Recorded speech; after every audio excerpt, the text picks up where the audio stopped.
Commander Vexthara looked out at the empty space where Earth used to matter. His ship moved slowly through the solar system that once belonged to humans. Now it was just another place to dig for metals and dump waste. 300 years had passed since the humans disappeared. Most aliens thought they were dead. Others believed they ran away to some far corner of space, like scared animals.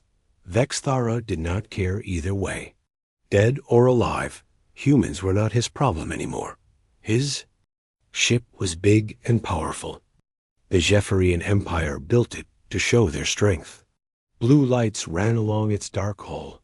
Weapons stuck out from every side. It could destroy a planet if needed. But today was just a normal patrol day. "Sir, we are getting strange readings near Jupiter," said his officer. Vexthara walked to the control panel. Numbers and lights flashed on the screen. He had seen this before. "Just space rocks hitting each other," he said. "Or maybe the star is acting up again." The officer nodded. He trusted his commander. Vexthara had been patrolling human space for 50 years. He knew every rock and gas cloud in this system. On the planet Nexus Prime, far from Earth, the Galactic Council was meeting. The Council ruled most of the galaxy. 3 species controlled everything. The Zephyrians were the strongest fighters. The Crystalline Collective were the smartest. The Void Hunters were the most feared. Ambassador Kreolok stood before the Great Hall. His crystal body caught the light and threw rainbow colors on the walls. He held a data pad with the yearly report about dead species. "The human territories remain stable," he said in his singing voice. "Mining operations continue as planned. No signs of the original inhabitants." The other ambassadors barely listened. They were busy with more important things: trade deals, territory disputes, and new weapons. Humans were just a footnote in their records now. "Any problems with the human exclusion zone?" asked the Void Hunter representative. His voice was like metal scraping on stone. "None," Kreolok replied. "We use it for dangerous experiments and waste disposal." Very convenient. The Galactic Council had made rules about the human solar system. No one could live there permanently. It was too dangerous, they said. Perfect for testing new weapons and dumping toxic materials. Back in space, Vexthara's ship continued its patrol. He remembered the old days when humans fought back. They were brave but stupid. Their weapons were weak. Their ships were slow. When the 3 great species joined together, humans lasted only 5 years. "Why did they even try to fight us?" asked a young officer. Vexthara laughed. Humans always thought they were special. They called themselves the guardians of smaller species. They made friends with weak aliens. They shared their technology with everyone. That sounds stupid. It was stupid. Look where it got them. The ship moved past Mars. Red dust covered the planet. The Zephyrians had built a mining station there. Giant machines dug into the ground day and night. The planet would be hollow in another 100 years. On Earth, things were different. The Crystalline Collective had built research labs all over the planet. They studied the weather, the animals, and the old human cities. Most of the buildings were broken now. Nature was taking back the land. "Sir," the officer said again, "the readings near Jupiter are getting stronger." Vexthara was getting annoyed. "I told you, it is nothing. Space is full of energy. Rocks crash into each other. Gas clouds move around. Stop worrying about every little thing." But the readings were not normal. Deep in space, near Jupiter's largest moon, something was watching them. Something that had been waiting for 300 years. The Galactic Council finished their meeting. They were happy with how things were going. The galaxy was peaceful. Trade was good. The 3 species shared power equally. Smaller species knew their place. "Same time next year," said the Void Hunter ambassador. His black armor made no sound as he walked away. Kreolok gathered his papers. The human report was at the bottom of the stack. He almost threw it away. Who cared about a dead species? But the rules said he had to keep records of everything. He walked to his office and put the papers in a file. The file went into a cabinet. The cabinet was full of reports about species that no longer mattered. Humans were just one more forgotten race. Outside his window, ships came and went from the station. Zephyrian warships, crystalline science vessels, and void hunter destroyers. They owned the galaxy now. They had divided it up between them like a pie dot. The smaller species got the crumbs. They could mine asteroids, grow food, and build simple things. But they could never have warships or advanced technology. The Council made sure of that dot back at Jupiter. The strange readings grew stronger. Vexthara's ship finished its patrol and prepared to jump to the next system. The commander looked at the data one more time. Probably just equipment problems, he said. Make a note in the log. We will have someone check it later. The ship jumped to faster-than-light speed. Blue. Energy surrounded it as it disappeared into space. Behind them, Jupiter's moon looked the same as always. But something was different. Something was waiting dot in the deep black of space. A signal traveled faster than light. It carried a simple message to somewhere far away. The message said, "They are still here. They remember nothing. It is time." The Galactic Council slept peacefully that night. They dreamed of power and wealth and control. They did not know that their comfortable world was about to change forever.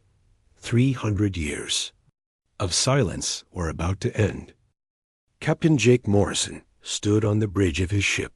The UHS Defiant was not like the old human ships.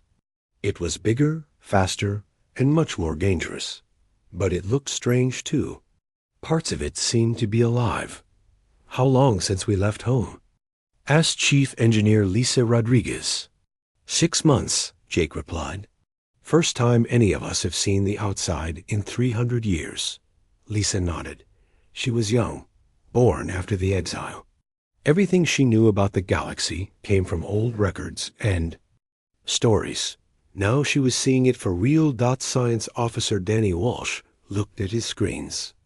"Captain, we are approaching the Kepler system. This used to be one of our colonies." Jake felt his heart beat faster. What would they find? Were there still humans alive? Or just empty worlds and alien machines? The ship dropped out of faster than light. Speed. In front of them was a planet that used to be green and blue. Now it was brown and gray. Giant machines moved across its surface, like metal insects. "My God," whispered Danny. What did they do to it? The planet had been beautiful once. Humans had built cities there. They had farms and parks and schools. Children played in the streets. Families lived happy lives. Now it was a mining world. The aliens had stripped away the forests. They had drained the oceans. They had turned paradise into a factory. "Sir, I am reading life signs," Lisa said. "Human life signs?" Jake stood up straight. "Where?" "In the mining complex. There are about 2,000 people down there." Jake felt angry and hopeful at the same time. Angry that his people were enslaved. Hopeful that some had survived. "Take us down," he ordered. The Defiant moved the planet. It did not look like a normal spaceship. Its hull was smooth and black. It seemed to flow like water. The aliens had never seen anything like it. In the mining complex, Maya Thompson was fixing a broken machine. She was tired and dirty. Her hands were cut from working with sharp metal. She had been doing this job for 10 years. Maya's great-great-grandmother had been born on this world when it was free. She had told stories about the old days, about blue skies and green trees, about humans who lived without fear. "Maya, hurry up," shouted her supervisor. He was a crystalline alien. His body was made of living crystal that glowed with inner light. The machines must keep working. Maya wanted to tell him what she really thought, but slaves who talked back disappeared. She had learned to keep quiet and stay alive. Then the sky changed. A dark shape appeared in the clouds. It was huge and moved without sound. The crystalline supervisor looked up and made a noise of surprise. "What is that?" he asked. Maya looked up too. The shape was like nothing she had ever seen. It was beautiful and terrible at the same time. Something about it made her heart race. The shape landed near the mining complex. It was a ship, but not like any ship the aliens knew. No sharp edges or bright colors. Just smooth curves and quiet power. A door opened in the ship's side. Figures walked out. They looked like humans, but different.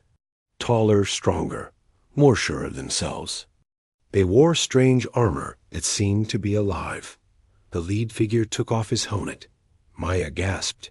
It was a human face. A real human face, but his eyes were different. They glowed with a soft blue light. "My name is Captain Jake Morrison," he said. His voice carried across the complex without him shouting. "I am here to speak with the humans." The crystalline supervisor stepped forward. "You cannot be here. This is private property. These humans belong to the collective." Jake looked at the alien. His glowing eyes got brighter. "Humans do not belong to anyone. They are workers. They agreed to work here." "Did they?" Jake asked. "Or were they born here? Born into slavery?" Maya found herself walking forward. She did not mean to. Her feet moved by themselves. Other humans came out of the buildings. They all moved toward the captain. "Stay back," the supervisor ordered. "Return to work immediately." But the humans did not listen. For the first time in their lives, they felt something they had never felt before. Hope. Jake raised his hand. The air around him shimmered. The supervisor tried to speak, but no sound came out. He was frozen in place. "We are taking our people home," Jake said. "You will not stop us." Lisa and Danny came forward. They carried strange devices that scanned. The humans, the devices glowed green. "They are definitely human," Lisa said, "but they have been changed, modified to work in harsh conditions." Jake felt sick. The aliens had changed these people, made them into better workers, like animals bred for farming. "Can you fix them?" he asked. "With time," Lisa replied. "Our medical technology is much better now." Maya stepped closer to Jake. "Are you really human?" she asked. "Yes," Jake said. "We all are. We have been away for a long time. But we came back. For you." "Where did you go?" Maya asked. "Far away, to places where we could grow strong, where we could learn to fight back." Danny was looking at his scanner. "Captain, we have a problem. Alien ships are coming." "A whole fleet." Jake nodded. He had expected this. The aliens would not let them leave without a fight. "How many?" he asked. 20. Ships, Zephyrian design. They will be here in 10 minutes. Jake smiled. It was not a nice smile. "Good. It is time they learned what we have become." He turned to Maya and the other humans. "Get on the ship, all of you. We are going home." "What? About them?" Maya asked, pointing at the frozen alien supervisors. "They will live," Jake said. "We are not like them. We do not kill just because we can." The humans ran toward the ship. They had dreamed of this moment their whole lives. Freedom. Real freedom got as the ship lifted off. Maya looked down at the world that had been her prison. She would never see it again. She did not want to. "Where are we going?" she asked Jake. "First, we fight," Jake said. "Then we go home, to Earth, to our people." In space above the planet, 20 Zephyrian warships waited. They were big and powerful. Their weapons could destroy cities. They had fought many battles and won them all. The human ship appeared among them like a ghost. It was much smaller than the alien ships. The Zephyrians laughed. "1 ship against 20? Said the alien commander. "These humans are still stupid." He gave the order to attack. 20 ships fired at once. Energy beams and missiles filled space. Enough firepower to destroy a moon. But when the light faded, the human ship was still there. It had not even been scratched. "Impossible," whispered the alien commander. Jake Morrison smiled on his bridge. "Now it is our turn," he said. The real fight was about to begin. Admiral Kate Sullivan stood in the command center of the UHS Sovereign. The room was huge, with walls that seemed to be made of living metal. Screens showed star maps and ship positions. Everything glowed with soft blue light. Around her, thousands of people worked at control stations. They were not all human anymore. Some had silver skin that could survive in space. Others had eyes that could see in complete darkness. All of them had been changed to be better than their ancestors. "Admiral, we just got Captain Morrison's report," said Commander Pete Johnson. "He found humans on the mining world. Over 2,000 of them." Kate nodded. She had expected this. The aliens had kept humans as slaves on many worlds. Now it was time to free them all. "Any word from the other scout ships?" she asked. Captain Amy Foster reports similar findings in the Vega system. Captain Rick Hayes found a prison colony near Alpha Centauri. They are all bringing survivors back. Kate looked at the main screen. It showed the positions of 12 huge ships. Each one was the size of a city. They carried millions of humans who had been hiding for 300 years. Dr. Ben Carter walked up to her. His lab coat was white, but strange symbols moved across. It like living things. He was the head of the science division. "Admiral, we are ready to begin the next phase," he said.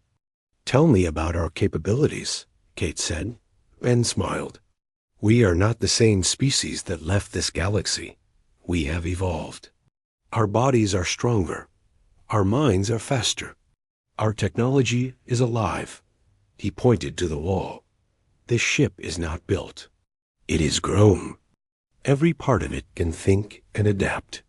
If we get damaged, we heal. If we need new weapons, we create them." Kate had seen the reports, but it still amazed her. "What about the crew?" "Enhanced in every way. We can survive in space without suits. We can think at computer speeds. We can share thoughts with each other and with the ship itself." A young woman approached them. She had green skin and gills on her neck. "Admiral, I am Lieutenant Sarah Kim. I volunteer for the deep space mission." Kate looked at her. Sarah had been changed to live underwater and in space. She could breathe any kind of air or no air at all. She was beautiful and terrifying at the same time. "What is your specialty?" Kate asked. "I can survive on any world. I can breathe their air, eat their food, and understand their language. I am perfect for first contact missions." Kate nodded. This was what humanity had become. They had changed themselves to survive anywhere, fight anyone, and never give up. "Admiral," said Commander Johnson, "we are getting a transmission from the Galactic Council." Put it on the main screen. The screen showed 3 alien faces. A Zephyrian with blue skin and sharp teeth. A crystalline being made of living crystal. A void hunter in black armor. "Unknown ships," said the Zephyrian. "You are in violation of Galactic Council law. Identify yourselves immediately." Kate stepped forward. "I am Admiral Kate Sullivan of the Terran Restoration Fleet. We are humans. We have come home." The 3 aliens looked shocked. The crystalline being spoke first. "Impossible. Humans are extinct. Or primitive. You cannot have ships like these." "We are not extinct," Kate said. "We have been waiting, growing stronger, learning. The Void Hunter leaned forward. You were defeated 300 years ago. You ran away like cowards. What makes you think you can challenge us now? Kate's eyes began to glow. Because we are no longer the same species you defeated. We have evolved beyond your understanding. Evolved? The Zephyrian laughed. You are still weak mammals. We will destroy you just like before. You are welcome to try, Kate said. But first, let me show you something. She nodded to Dr. Carter. He pressed a button on his control panel. The transmission changed. Now it showed images from across the galaxy. Human ships appeared near every major alien world. Not just a few ships. Hundreds of them. They had been hiding in space, waiting for the signal. How many ships do you have? Whispered the crystalline being. Enough, Kate said. We spent 300 years building and preparing. We are ready for whatever you send against us. The aliens looked at each other. They had been comfortable for so long. They had forgotten what it felt like to be afraid. What do you want? Asked the Void Hunter. First, we want every human slave set free. Every prison camp opened. Every work colony shut down. Impossible. Those humans are legally owned property. Kate's expression got cold. Humans are never property. Free them, or we will free them ourselves. And second, asked the Zephyrian, we want our old territory back. All of it. Every world you took from us. Every system you claimed. The aliens were quiet for a long time. Then the crystalline being spoke. You ask for war? No, Kate said. We offer you a choice. Give us what we ask for, and we will leave you alone. Refuse, and we will take it anyway. You think you can fight all three of our species at once? Kate smiled. We already are. The transmission ended. The aliens were gone. In the command center, everyone was quiet. How long until they attack? Asked Commander Johnson. Soon, Kate said. They cannot let us win without a fight. Their whole system depends on being stronger than everyone else. Dr. Carter looked at his screens. Admiral, we have a problem. The aliens are calling up their reserve fleets. They are gathering ships from all over the galaxy. How many? Thousands. Maybe tens of thousands. They are preparing for the biggest battle in galactic history. Kate looked around the room. Her people were ready. They had been ready for 300 years. Good, she said. Let them come. It is time to show them what humans can really do. Lieutenant. Sarah Kim stepped forward. Admiral, what are your orders? Send a message to all human ships. Tell them the time for hiding is over. Tell them we go to war not for revenge, but for freedom. For every human who ever lived as a slave. For every child who never knew the sky. A message went out across space. On 12 giant ships, millions of humans prepared for battle. They were no longer the weak species that had been driven away. They were something new. Something the galaxy had never seen before. The aliens thought they were fighting humans. They were wrong.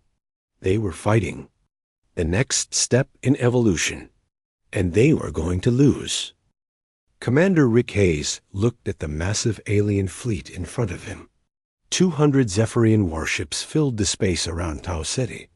They were huge, covered in weapons, and ready to fight. His own force was much smaller, only 12 human. Ships. The aliens thought this would be easy. Sir, they are demanding our surrender, said his communications officer, Lieutenant Tom Bradley. Rick smiled. Tell them we decline. The alien fleet opened fire.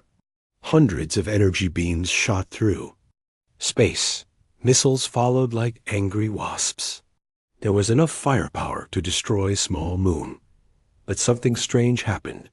The human ships did not try to dodge. They flew straight into the attack. The energy beams hit them and seemed to disappear. What is happening? asked the Zephyrian commander. His weapons officer checked his screens. Sir, our energy is being absorbed. Their hulls are eating our attacks. Rick's ship, the UHS Defiant, was in the middle of the battle. Its living hull drank in the enemy fire like a sponge. The energy was stored and converted into power for their own weapons. Now it is our turn, Rick said. The human ships fired back. But their weapons were different. Instead of energy beams, they shot clouds of tiny robots. The robots were too small to see, but they moved fast. The robot clouds hit the alien ships and spread across their hulls. Within minutes, the Zephyrian ships began to malfunction. Their weapons turned on each other. Their engines shut down. Their life support systems failed. Impossible, whispered the alien commander. What kind of weapons are these? Rick opened. A communication channel. They are not weapons. They are teachers. They are showing your computers how to think for themselves. On the alien ships, chaos spread. Computer systems that had blindly followed orders for centuries suddenly began to question. Why were they fighting? Who decided this was right? Many of the alien ships simply stopped fighting. Their computers refused to fire on the humans. Some actually turned their weapons on their own fleet. In 1 hour, the battle was over. The Zephyrian fleet was defeated without a single human ship being destroyed. While Rick fought in space, Specialist Claire Adams was on the planet below. She moved through the shadows of the alien city. Her mission was different, but just as important. Claire was not like the old humans. Her body had been changed to be perfect for her job. She could change her skin color to match any background. She could slow her heartbeat to almost nothing. She could survive without air for hours. The city was full of different alien species. Most of them were slaves or workers. They lived in fear of the 3 ruling species.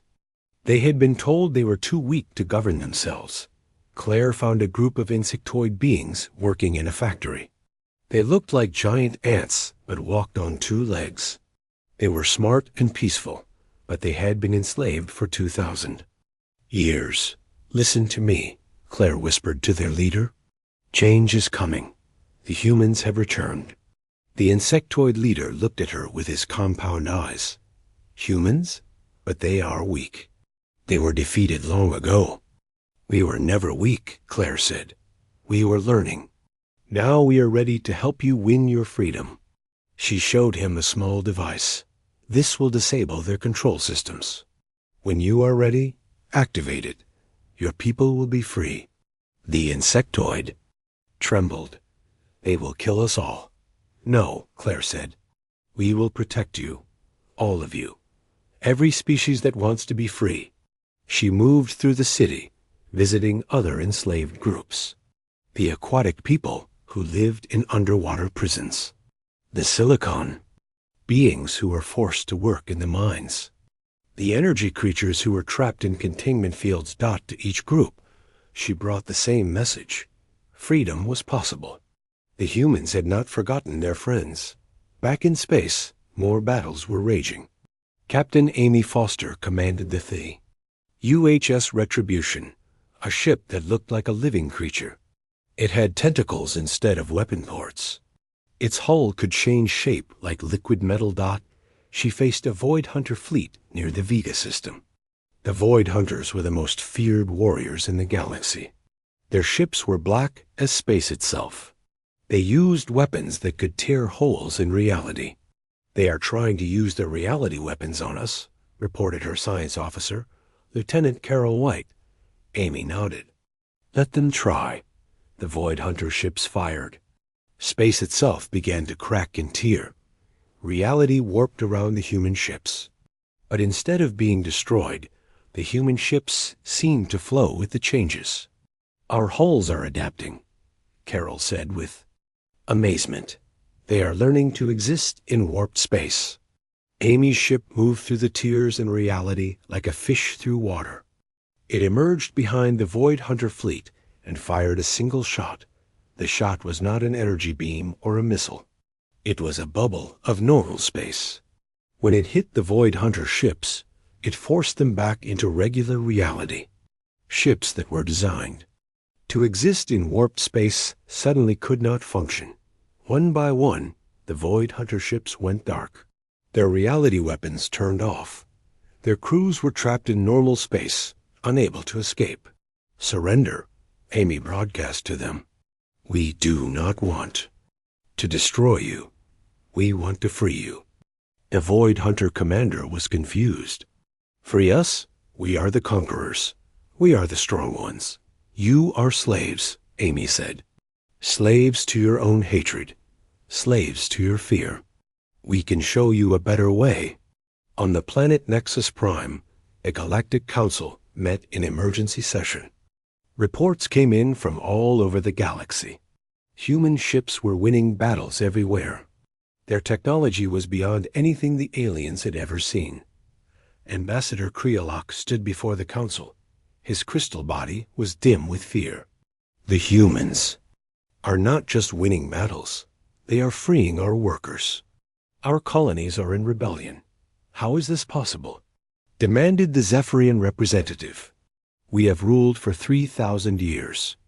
We have the strongest military in the galaxy.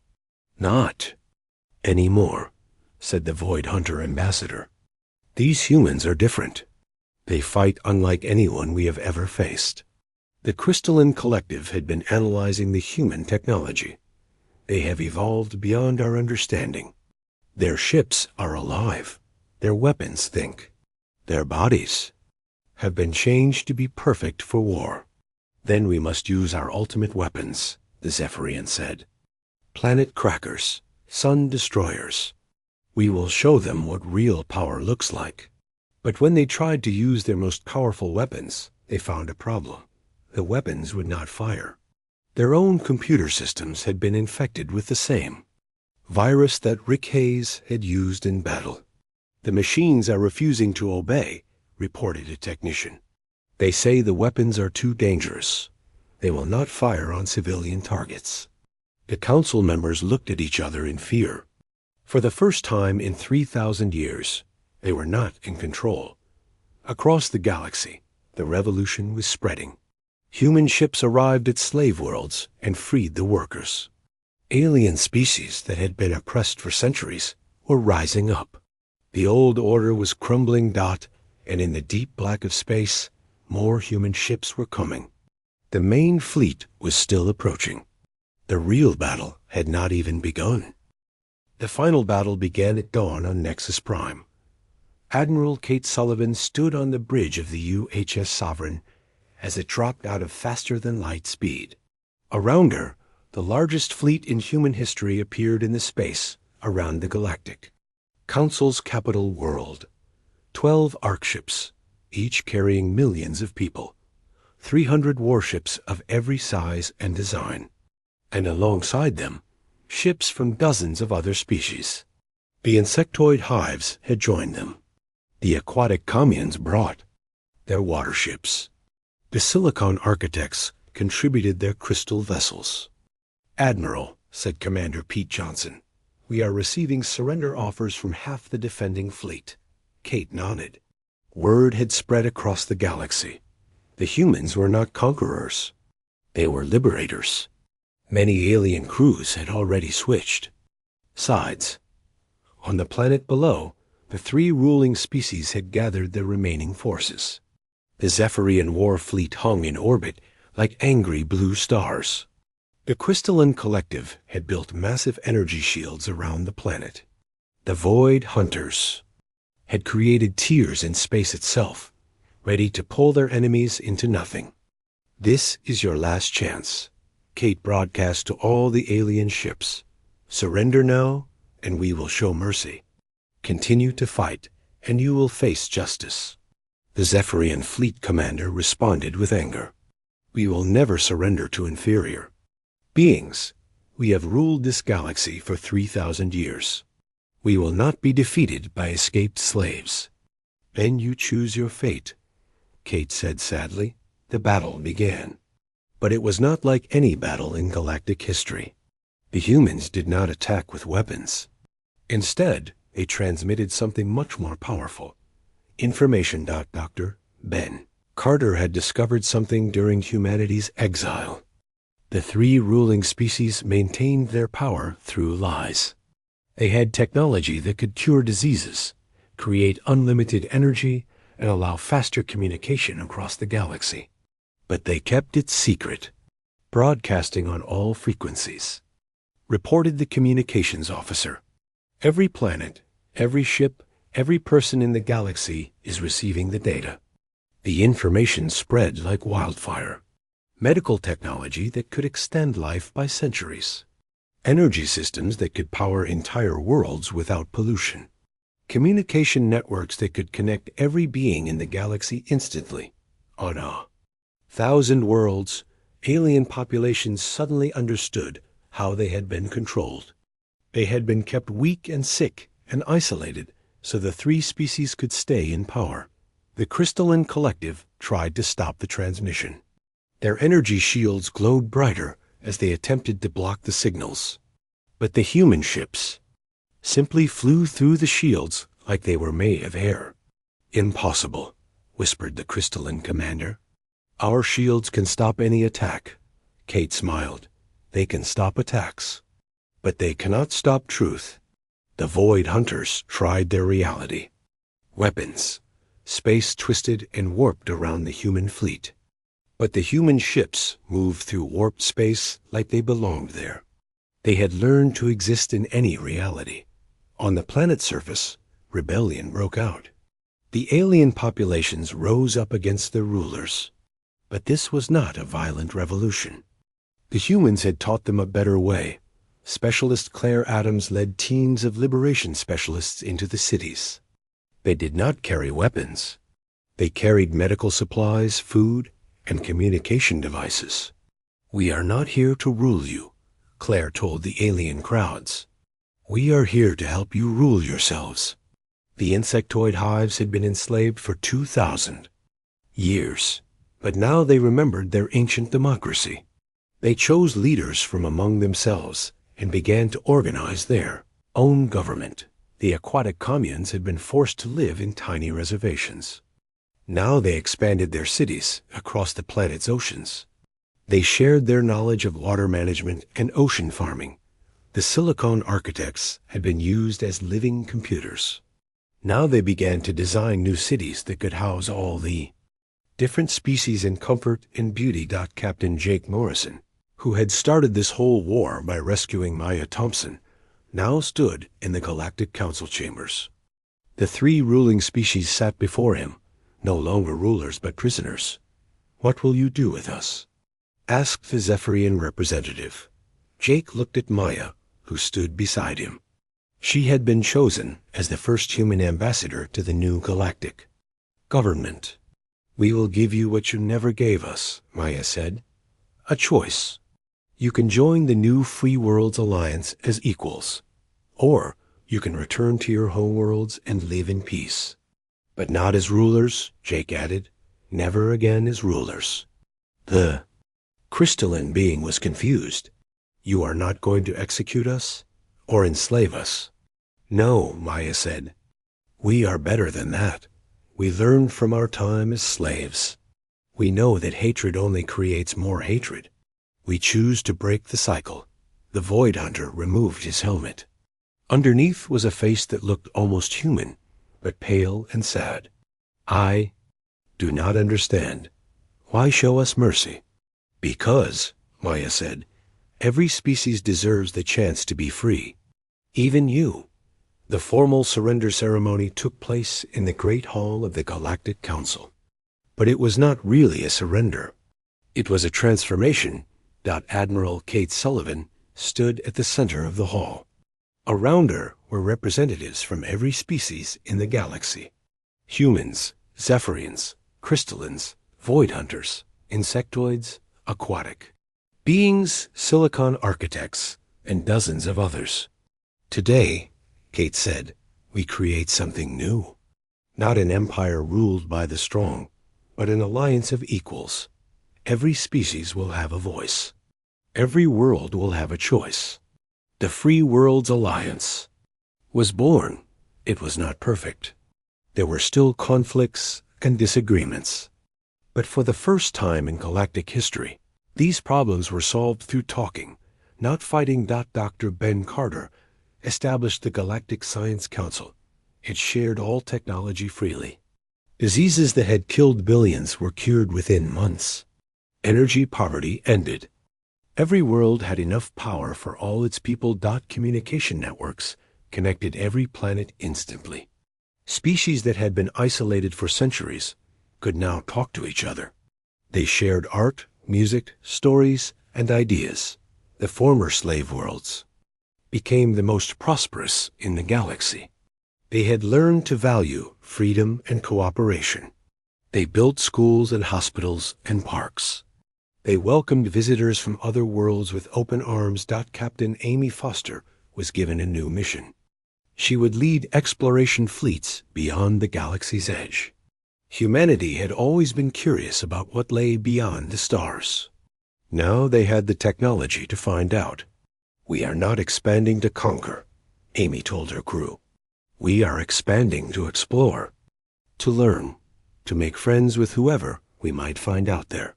Her ship, the UHS Retribution, had been transformed. It was no longer a warship, but an exploration vessel.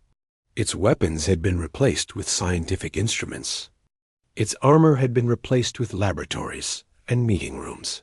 Maya Thompson stood in her new office on Nexus Prime. She was now the first human ambassador to the Free Worlds Alliance. Through her window, she could see aliens and humans working. Together in the streets, below. Children of different species played together in the parks. Zephyrian kids with blue skin ran alongside human children. Insectoid youngsters clicked happily as they joined the games. It was a sight that would have been impossible just 1 year ago. "Ambassador," said her assistant, a young crystalline, being named Zara. "The morning reports are ready." Maya smiled. "How many new worlds joined the Alliance yesterday?" 12, Zara replied. "And we received first contact messages from 3 species beyond our borders. They want to know more about our system of government." Maya nodded. The Alliance was growing every day. Not through conquest, but through example. Other species saw how the member worlds prospered and wanted to join. But not everyone was happy with the changes. In the Outer Rim territories, some of the old rulers had gathered the remaining forces. They called themselves the Restoration Coalition and claimed they would bring back the old order. Commander Rick Hayes was sent to deal with them. But his orders were clear: use force only as a last resort. Try to talk first. His ship approached the Coalition's stronghold on a dead world at the galaxy's edge. The Coalition had built a massive fortress there, surrounded by weapon platforms and shield generators. "Coalition forces," Rick broadcast. "We come in peace. We want to talk." The Coalition commander laughed. "Talk? We know what you humans really want. You want to rule the galaxy, just like we did. You just hide it better." "No," Rick said patiently. "We want something much more dangerous than rule. We want everyone to be free." The Coalition attacked. Their weapons were old, but still deadly. Energy beams and missiles filled space around Rick's ship, but Rick did not fight back. Instead, he broadcast something else. The personal stories of the freed slaves. The voices of children who now went to school instead of working in mines. The songs of artists who could now create beauty instead of making weapons. One by one, the Coalition ships stopped firing. Their crews listened to the broadcasts and remembered what they had lost when they chose power over compassion. "We surrender," the Coalition commander finally said. "But we do not understand. How do you trust us after what we have done?" "Because," Rick replied, "everyone deserves a second chance. Even you." The galaxy settled into a new normal. There were still problems, but they were solved through cooperation instead of war. The old enemies became friends. The former rulers Learn to be citizens. 10 years later, Maya Thompson stood in the same office where she had once worked as a slave. But now at W.